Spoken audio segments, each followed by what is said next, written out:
बांगलादेशातील अल्पसंख्याकांवर होणाऱ्या अत्याचाराच्या निषेधार्थ जागतिक मानवाधिकार दिनाचे औचित्य साधून नंदुरबारात सकल हिंदू समाजाच्या वतीने न्याय यात्रा काढण्यात आली। या मोर्चात विविध राजकीय पक्ष संघटनांच्या पदाधिकाऱ्यांसह महिला व पुरुष सहभागी झाले। मंगळवारी सकाळी 10 वाजेपासूनच मोर्चाची सुरुवात झाली होती।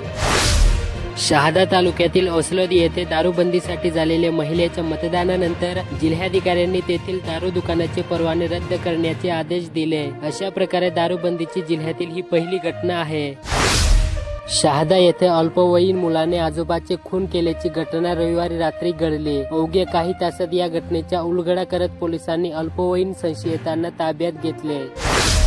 नंदुरबार येथे मंगळवारी भरणाऱ्या आठवडे बाजारात उबदार कपडे खरेदीसाठी लोरीवरील विक्रेत्यांकडे झालेली गर्दी।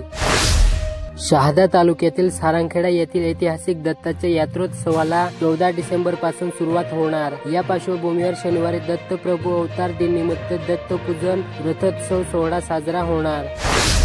तोडोदा ते दडगाव दरम्यान असणारे चांदसैली घाटातील रस्त्याची व संरक्षण कठड्याची प्रचंड दुर्व्यवस्था झाली। यामुळे घाटातील प्रवास धोकादायक बनला असून प्रवासात प्रवाशांचा जीव टांगणीला आला। दडगाव येथे मोफत आयुर्वेद, सिकल सेल आणि सर्व रोग निदान व उपचार शिबिराचे आयोजन करण्यात आले। या शिबिरात परिसरातील नागरिकांचा उत्स्फूर्त प्रतिसाद मिळाला। शिबिरात 309 रुग्णांची तपासणी करण्यात आली।